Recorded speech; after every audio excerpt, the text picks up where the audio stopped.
In the name of God, the gracious, the most merciful, Your Excellence, Your Majesties, Excellencies, and Highnesses, peace be upon you and God's blessings. I welcome you all to Sharm el-Sheikh Peace Summit. At this historic milestone, where we all together have witnessed the reaching of Sharm el-Sheikh agreement on ending war in Gaza, and the birth of a glimpse of hope that such deal ends an agonizing chapter in the history of mankind and opens the door, ushering in a new era of peace and stability in the Middle East. The deal offers a better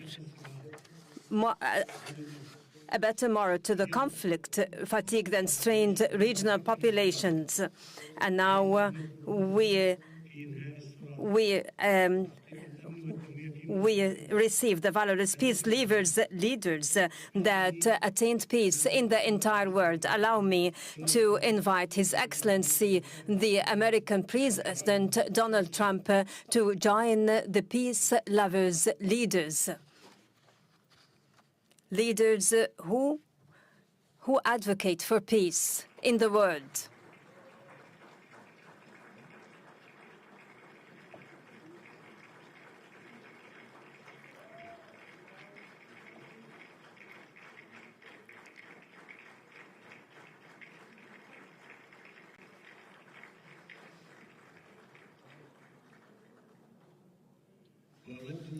And I would like to express our profound appreciation to Your Excellency at this critical circumstance reflected in your proposed plan for ending this tragic war, a war during which humanity incurred significant losses. I would like to thank our partners in United States, Turkey and Qatar for their dedicated efforts, and I reiterate our support and aspiration to the execution of this plan, creating the essential political horizon for the implementation of the two-state solution, for it is the only pathway to the fulfillment of the legitimate ambition of both Palestinian and Israeli peoples, turning over the conflict page and safely live.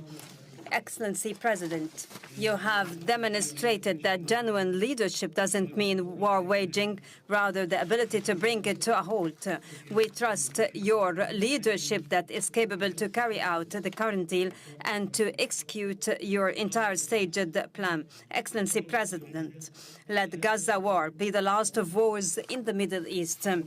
Majesties, Excellencies, and Highnesses, Egypt launched peace trajectory in the Middle East nearly half a century ago, specifically in November 1977, when the late President Anwar Sadat, may God shower him with his mercy, took unprecedented steady moves in the history of the region and initiated the historic visit to Jerusalem. Since that moment, Egypt has established a new era, granting posterities a chance for life, and proved that people's security is not only realized by military force. Today, Egypt, along with its sisterly Arab and Islamic states, reiterate that peace remains our strategic option. Experience showed over the past decades that this option cannot be founded except through just and equal rights. Based on this, and if the whole regional populations have always been relishing the right to their independent nations, the Palestinian people is not an exception. They too have the right to self-determination and to aspire for a future where war doesn't loom over, own the right to enjoy freedom and to live in their independent state, a state that lives side by side with Israel in peace, security, and mutual recognition. Peace is not only crafted by governments, but also built by peoples when they realize that yesterday's rivals could be tomorrow's partners. I avail this opportunity to appeal to the Israeli people. I say, let us turn this historic moment into a new beginning of justice and peaceful coexistence prevalent life allow us to look forward together to a better future for the sons of our nations. Together, stretch out our hands for our cooperation towards a just and durable peace for the entire regional populations. Excellency President Trump, let us pause at the scenes of overwhelming relief and happiness, whether down the streets in Gaza or in Israel alike, or in the entire world, after reaching the war-ending agreement. Thanks to your wise initiative, it is another evidence to the people's option is peace. We value as well your interest in resuming life in Gaza. Egypt will work with the United States and in coordination with all partners during the forthcoming days to lay down the common grounds for proceeding towards the Strip reconstruction without delay. In this context, we are willing to host early recovery, reconstruction and development conference, which will be based on your plan for ending the war in Gaza, in order to provide livelihoods and to give hope to the Palestinians on their lands.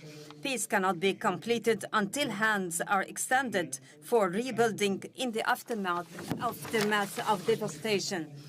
Majesties, Excellencies, and Highnesses, we look ahead to a bright future to our region, as its cities are built on hope rather on burying the memories of its inhabitants under the rubble. We have a unique and historic opportunity at hand. It might be the last to come to a Middle East free from whatever menacing its stability and progress, a Middle East where its populations relish peace and decent existence within its secured borders and safeguarded rights. A Middle East that is invincible to terrorism and radicalization. A Middle East free from mass destructive weapons. This is the very new Middle East that Egypt envisions to be embedded in collaboration with regional and international partners.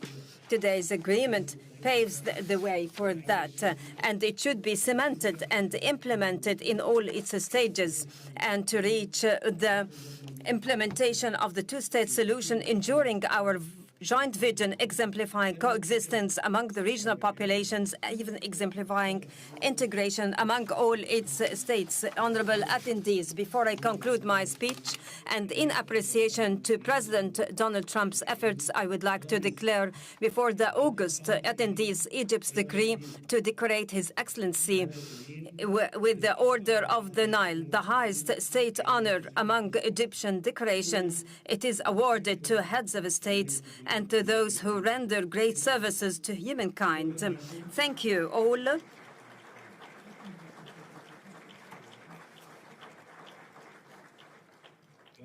Now I invite the honorable guest to deliver his speech.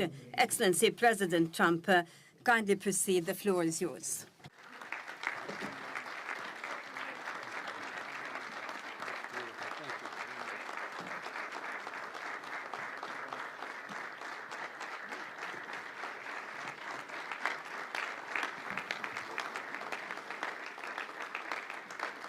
Well, thank you very much, and that was a great honor. I appreciate it very much, Mr. President. Mr. General, Mr. President, great General, great President, thank you very much. This is the day that people across the region and around the world have been working, striving, hoping, and praying for. They have done things over the last month that I think were really unthinkable. Nobody thought this could happen. With the historic agreement we've just signed, those prayers of millions have finally been answered. As you know, the hostages have been returned, and further work goes on having to do with the, sadly to say, bodies. Together we've achieved what everybody said was impossible. At long last, we have peace in the Middle East, and it's a very simple expression, peace in the Middle East, and we've heard it for many years, but nobody thought it could ever get there, and now we're there. I want to congratulate everybody sitting in these first few rows and standing behind me. I don't know why they chose to stand, but I promise I'll make it short, okay? We are not going to keep you standing for long. These are great leaders. After years of suffering and bloodshed, the war in Gaza is over. Humanitarian aid is now pouring in, including hundreds of truckloads of food, medical equipment, and other supplies, much of it paid for by people in this room. Civilians are returning to their homes. The hostages are reuniting. I mean, it's beautiful. I'm just watching it backstage. The level of love and sorrow, I've never seen anything like it. It's amazing when you see they haven't seen their mother, their father. They haven't seen them in such a long time, and they lived in a tunnel, a very little tunnel, very deep. And the level of love is just incredible. It's a beautiful thing to see. It's, in one sense, it's so horrible that it could have taken place, but in another sense, it's so beautiful to see. A new and beautiful day is rising, and now the rebuilding begins. The rebuilding is maybe going to be the easiest part. I think we've done a lot of the hardest part, because the rest comes together. We all know how to rebuild, and we know how to build better than anybody in the world. I want to express my tremendous gratitude to the Arab and Muslim nations who helped make this incredible breakthrough possible. And you really did. To President el-Sisi of Egypt, who is so generously hosting us today. And I want to thank you for the outstanding job your country is doing in so many different ways, and for helping us so much with this peace agreement. I also want to thank the President for the escort of 6 fighter jets. Oh, we looked out the window, we said, I hope they're friendly, and they turned out to be very friendly. But we had 3 on each side, and they are beauties right out of the great, really American manufacturing hub. We make the greatest military equipment in the world. We have the strongest military in the world by far. And I knew exactly what those planes were, and I knew exactly how much you paid for those planes, too. You paid a lot, but you got a pretty good deal. And they are great planes, and we just appreciate it. That was quite an escort in. That was very impressive. But Air Force One was really, it was covered with Egyptian desert just a few months ago. If you think about it, just a few months ago it was Egyptian desert, and now it was just a few feet off our window.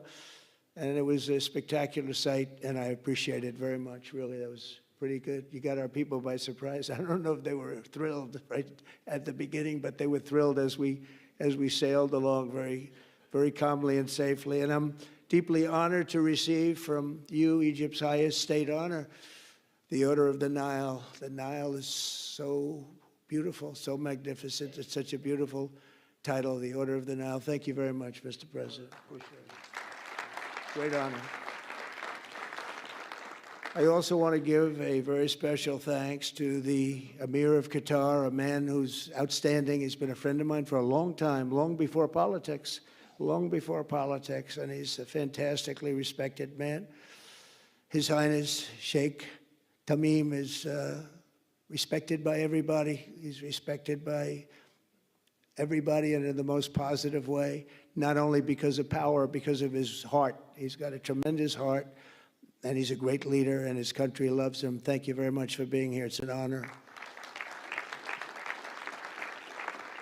Let me also express our condolences to the Qataris on the tragic car crash that claimed the lives of your cherished diplomats, some of whom were known by our people, and they were supposed to be incredible people. So please extend our sorrow and best wishes. That was tough. That was really tough.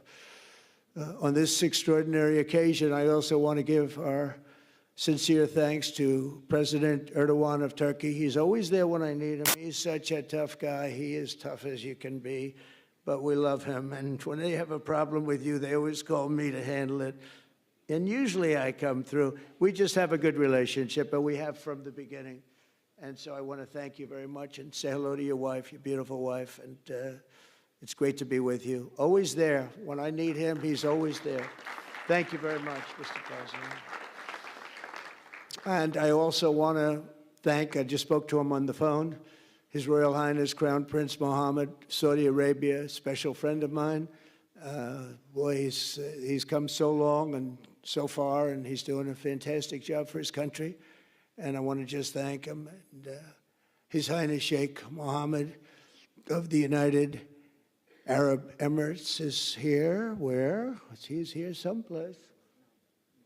Well, oh, he's not here. but he's here in spirit, I can tell you that.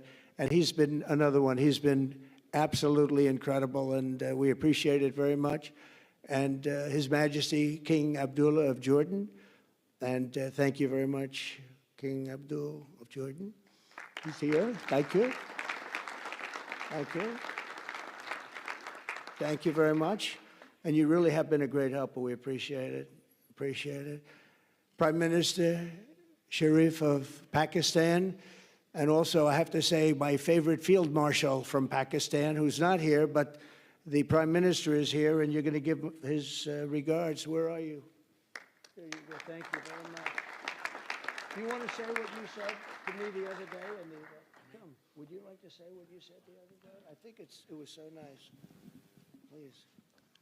Thank you very much, my dear President Trump, my dear brother, President el-Sisi of Egypt, Majesties, Highnesses, Excellencies, ladies and gentlemen, Assalamu alaikum, and a very good evening. Well, I would say today is one of the greatest days in contemporary history, because peace has been achieved after untiring efforts led by President Trump, who is genuinely a man of peace, who has relentlessly and untiringly worked throughout these months, day in and day out, to make this world a place to live with peace and prosperity. I would say that Pakistan had nominated President Donald Trump for Nobel Peace Prize for his outstanding, extraordinary contributions to first stop war between India and Pakistan, and then achieve ceasefire along with his very wonderful team. And today, again, I would like to nominate this great president for Nobel Peace Prize, because I genuinely feel that he is the most genuine and most wonderful candidate for Peace Prize, because he has brought not only peace in South Asia, saved millions of people, their lives. And today, here in Sharm el-Sheikh, achieving peace in Gaza is saving millions of lives in the Middle East. Mr. President, I would like to salute you for your exemplary leadership, visionary leadership. And I think that you are the man this world needed most at this point in time. World would always remember you as a man who did everything, went out of the way to stop 7 and today 8 wars. I would like to thank my very dear brother, Sheikh Tamim. He's el-Sheikh, who has really worked very hard along with others to achieve peace in this region. My very dear brother, President Erdogan, His Majesty, King Abdullah, and of course, my very dear brother, Mohammed bin Zayed of UAE, and of course, my very dear brother, Crown Prince of Saudi Arabia. And he has also been very, very helpful and contributed very valuably in this wonderful peace process. Ladies and gentlemen, I wouldn't want to take more of your time.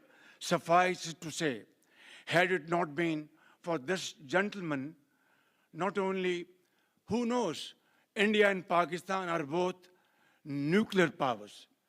Had he not intervened along with his wonderful team, during those 4 days, the war could have escalated to a level.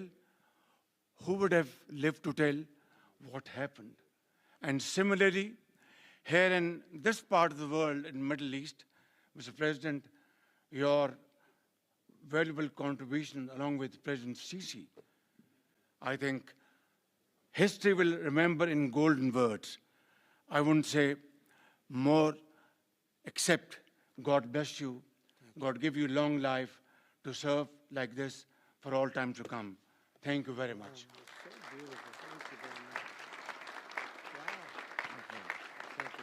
Very kind. Thank you. Wow, I didn't expect that. Let's go home. There's nothing more I have to say. Goodbye, everybody. That was really beautiful and beautifully delivered. Wow, thank you very much. Also with us is President Prabowo, a very incredible man, of Indonesia. President, come in.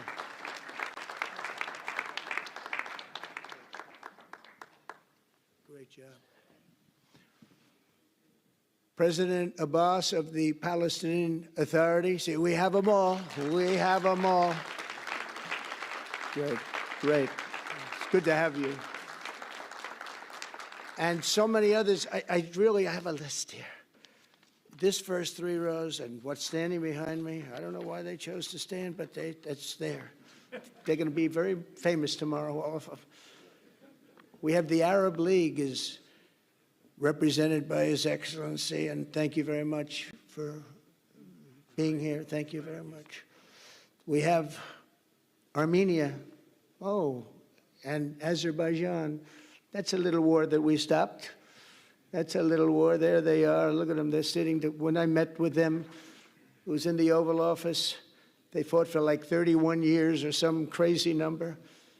And they had one sitting on that side of the Oval Office, one sitting. By the time we finished in 1 hour, they were both hugging each other. And now they're friends and they're getting along great. Look at it. So I want to thank you both. That's incredible. Really incredible. So you have Armenia and you have Bahrain, you have Canada. It's so great to have, in fact, the president called and he wanted to know if it's worthwhile. He knew exactly what it was. He knew the importance. Where's Canada, by the way? Where are you? Where are you? He knew the importance of this. He said, I want to be there. So many people have done that. They called. I mean, they heard about it. And these are not people that can do that very easily. They have pretty big schedules to put it in mind. The most powerful people. And I appreciate you being here very much, Mr. President. Fantastic. Fantastic. And Cyprus, Egypt, the European Union, it's a lot of countries. France, thank you very much, Emmanuel. I would imagine Emmanuel standing someplace behind me. Where is he? I can't believe it. You're taking a low-key approach today. He's my friend. That's great. Good job. Thank you very much, Emmanuel. Germany, the new Chancellor of Germany he's easy to spot because he's very tall and he's very smart and he's doing a fantastic job for his country. Appreciate it very much. And congratulations, a big election. That was a big one. That was going to change things. Greece, we have Greece. We have Hungary. Oh, Victor, where is Victor? Victor. We love Victor. Victor, I call him. You know, I put the little accent on it. You are fantastic, all right? I know a lot of people don't agree with me, but I'm the only one that matters. You are fantastic. He's a great leader. I endorsed him the last election he had, and he won by 28 points. So you're going to do even better this time. If you have another election, and you're going to do great, and we appreciate it, and we're behind you 100%. That's Hungary. India is a great country with a very good friend of mine at the top, and he's just done a fantastic job. And I think that Pakistan and India are going to live very nicely together, right? That's not a very, they are. and they're two great, I'd say, leaders, great leaders as far as I'm concerned. Indonesia, we covered, and I just want to say that that's a big country, a powerful country. It does unbelievably well, and it's great to have you. Iraq, we have Iraq with lots of oil. They have so much oil, they don't know what to do with it. That's a big problem when you have so much, you have no idea what to do with it.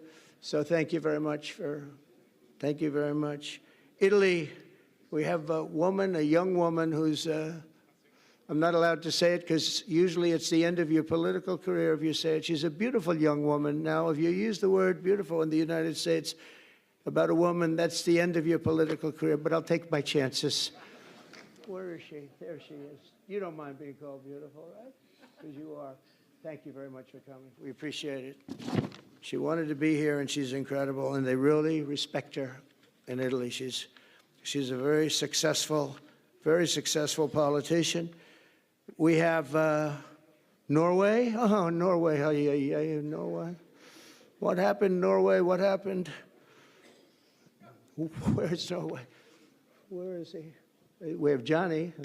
We're going to the World Cup, I can tell you that. Where's Norway? I don't think he wants to stand. Oh, he's back there. Well, we have Norway. Oman, again.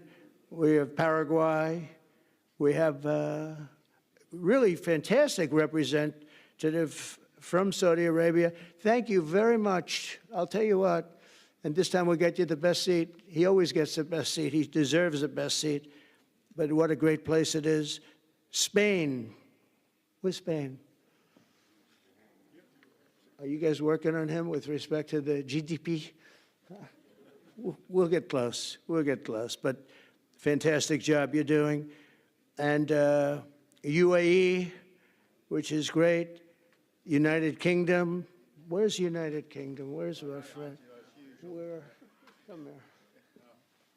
Is everything going good? Very good. That's very nice of you here.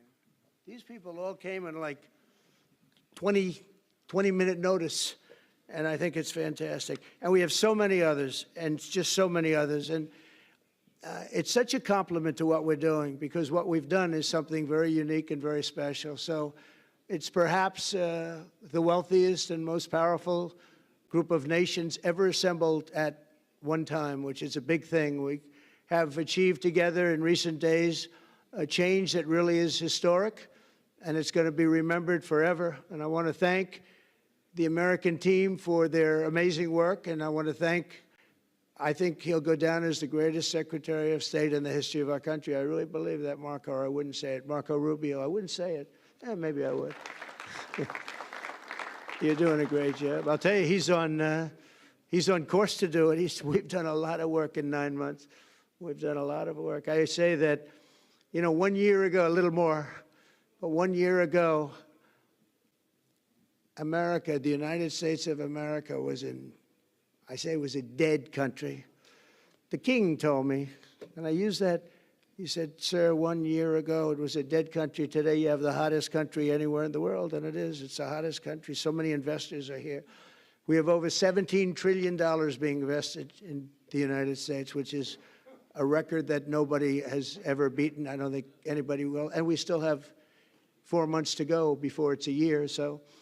So in 8 months, we have over $17 trillion. We're actually very close to $18 trillion. There's never been, as an example, the previous administration had less than $1 trillion over 4 years. We have, we're close to breaking $18 trillion in 8 months. That's pretty amazing. No country's ever done that. I want to also thank Special Envoy Steve Witkoff and my son-in-law and a great guy, Jared Kushner. And I even have my daughter here, Ivanka. Ivanka, please stand up. Ivanka's here. Wow. Thank you. Thank you, Ivanka. We have a great team, and we have, as you know, General Raisin Kane. We have John Radcliffe. We have Tom Barrack. We have really a lot of good talent. We have Pete Hegseth, who's now Department of War as opposed to Department of Defense. We made a little change. Somehow I like the name better, so do you, so do a lot of people. But the momentous breakthrough that we're here to celebrate tonight is more than the end of the war in Gaza. It's with God's help, it'll be the new beginning for an entire beautiful Middle East. From this moment forward, we can build a region that's strong and stable and prosperous and united in rejecting the path of terror once and for all. We want to get rid of the terror and get on to other things. There are many other things in life that are so good. The final sprint to this deal began less than 3 weeks ago on the sidelines of the United Nations in New York. I met with many of the people in this room, and it all just started coming together. I've known so many of you for so long. You're friends of mine. You're great people. I have a couple I don't like in particular, but I won't tell you who. I have actually a few of them I don't like at all, but you'll never find out who they are. Well, maybe you will, come to think of it. But I have most of you who I like a lot and I respect a lot. Maybe that's more important. We listened and we exchanged ideas and we kept pushing forward until the job was done. And the first steps to peace are always the hardest. And today we've taken them and we've put them all together and we've come up with this beautiful mix like nobody thought was possible. And as you know, I've just come from Israel. It was an amazing day to watch the hostages come in and to watch all of the other things and do all of the other things that we did. And like all of us here this evening, the Israeli people are overjoyed that the war has ended. Many of you have had dancing in the streets. They had dancing in the streets. And they've been dancing for weeks now once they heard about this and they heard that it was even a possibility. They're elated at the arrival of the hostages and excited to begin this new chapter for the entire region, and it's going to be that. And they are going to be great partners, and I hope everybody's going to join the Abraham Accord. I like to say the Avraham. I love Avraham, but somehow it doesn't sound as good when I say it as it does when some of my other friends say it who are from the region. But we're going to get a lot of people joining the Abraham Accords. We have the 4 great nations that did it early on, and they stayed with it. And then you had the Biden administration, which is the worst administration in the history of our country, and obviously they did nothing on that and anything else. And so it stayed at 4, and now a lot of people, even today, they're talking about all joining up. So many people have talked to me about that, and it's going to be a great tribute to really the United States. I mean, the United States has worked very hard in the Middle East, so it would be a tribute to us and to Jared and to Steve and to all of the people, Marco, all of the people that have worked so hard on that. And it really is going to bring, it's going to guarantee that it all stays together. You're going to do well because the 4 nations do very well. I mean, they do extremely, they're wealthy, but they're a lot wealthier because of it. So I hope everybody's now joining up. Now we have no excuses. We don't have a Gaza and we don't have an Iran as an excuse. That was a good excuse, but we don't have that anymore. All the momentum now is toward a great, glorious, and lasting peace. And our commitment to fulfilling the 20-point plan we developed together will be the crucial foundation for achieving that bright future. And it's being worked on right now as we speak. And we're actually in stage 3 and 4. It's not going to be, just divided down so simply. We can be long advanced on some of the things that we say we're going to do. We can take them out of order in a positive way. And we've shown how it can be done with responsible nations like the people in this room, these incredible people in this room, setting aside their differences, seeking common ground, and pursuing a better world for all of us. And that spirit's my dream, that we all get together and enjoy our life. And we're going to put some of you on the Board of Peace. Everybody wants to be on the Board of Peace. They said, would you be the chairman? I say, I'm pretty busy too. But whatever we can do to have peace in the Middle East, it's worth it. But everybody wants to go on the Board of Peace, so we're probably going to enlarge it. We're going to get, and the leaders, the top people, the top leaders, they want to be on the Board of Peace. A beautiful term. At first I wasn't sure, and then I realized how beautiful it is. And for the people of Gaza, the focus now must be on restoring the basics of a good life. We're going to have a lot of money coming into Gaza and a lot of rebuilding and building. It's not so much rebuilding, it's really building, cleaning up and building. And I'm pleased to announce that numerous countries of great wealth and power and dignity have come forward to me and just today and over the last week to say they want to help in the reconstruction of Gaza, putting up whatever money is necessary. And the money is, of course, it's a lot of money, but it's not much compared to the value or the wealth of these tremendous countries. And they are ensuring stability and success in the Middle East. So when you think about it, it's a very, very small amount of money is necessary, relatively speaking. And as those commitments are made, I'm going to let the world know who is doing it, because they really deserve great credit for doing it, and they're going to do something that's really monumental. This is a monumental day. This is a monumental moment in the history of the world beyond the Middle East. We've all agreed that supporting Gaza must be done to lift up the people themselves, but we don't want to fund anything having to do with bloodshed, hatred, or terror, as has happened in the past. And for the same reason, we're also agreed that Gaza's reconstruction requires that it be demilitarized and that a new, honest civilian police force must be allowed to create a safe condition for the people in Gaza. As I said earlier, I intend to be a partner in securing a better future. We're going to be working, you're going to be working with the United States, and we're going to make sure that the Middle East is going to be a safe and secure place. It's a very important place in the world.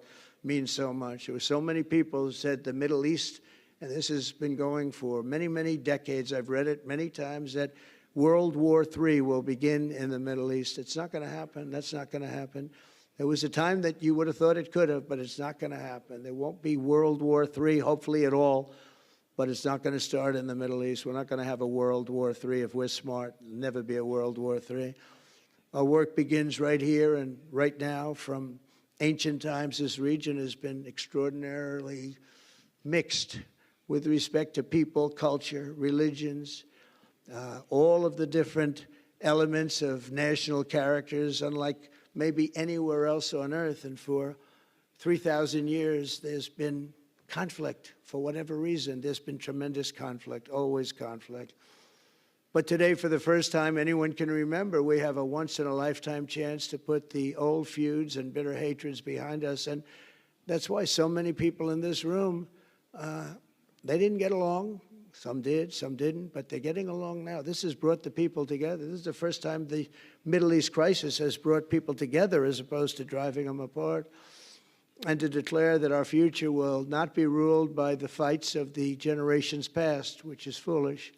So together, let us continue in the spirit of cooperation and goodwill that has finally brought us to this incredible, historic breakthrough.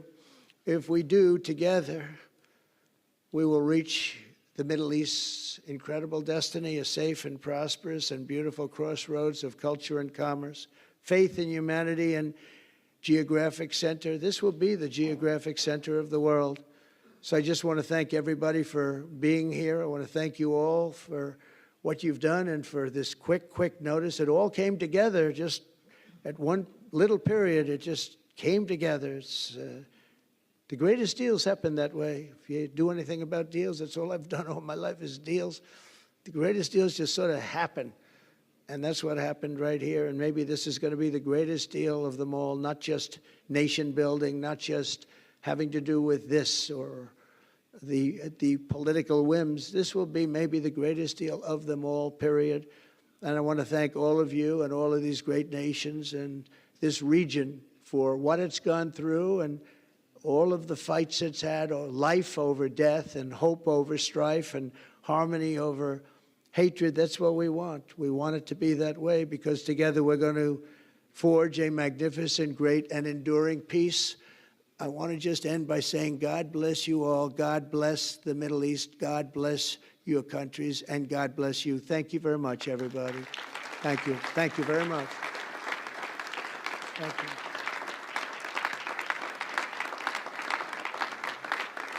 Thank you very much. So if we could ask the media to leave, and we're going to have a little conversation with all of these great leaders, which will take 5 minutes, and we'll just talk for a couple of minutes. But if we could ask the media to leave, would be great. Thank you very much. Thank you.